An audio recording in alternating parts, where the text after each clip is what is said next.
This example asks us to use the given graph to find various values. So let's start it out. For part A, it just asks us for f of 2.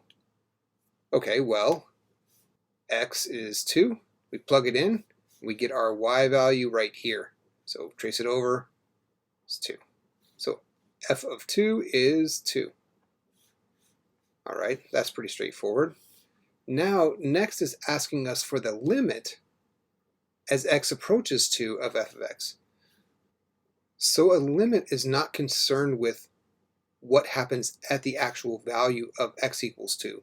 It wants to know what happens very close to x equals 2. So here I'm coming in on the bottom towards x equal 2 from the right and from the left. So let's trace it up to the function and see what's happening up at the function.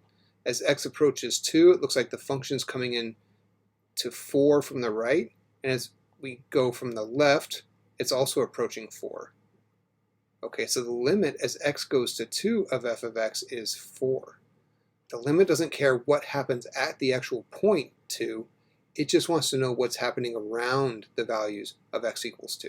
And so we're going to ignore the actual value of 2 and just look at what's happening around as x approaches 2, and we can see that that is 4.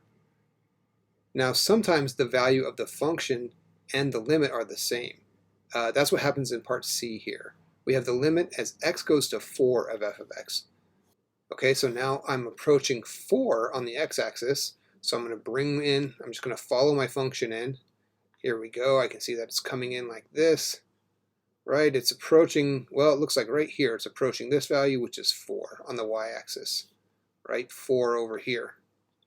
So that happens to also be f of 4, which is 4. So sometimes the limit and the function match. In fact, often they do, but not always. So here the limit as x goes to 4 of f of x is indeed 4. In part D, we have the limit as x approaches 5 of f of x. So now we're approaching 5 here on the x-axis, so let's trace up to the function and see what's happening around that point. Okay, it looks like we're coming in here to, well, it looks like that value is 2. Right, we can see a 2 here. It's coming in towards 2 on the y-axis. So the limit as x goes to 5 of f of x is 2. And that's another one where we happen to have the same value. If we evaluate the function at 5, that's also 2. But as we can see from parts A and B, that doesn't always happen. So this is a gentle introduction to limits. We'll get a much more rigorous definition as we move forward, but this is a nice way to start.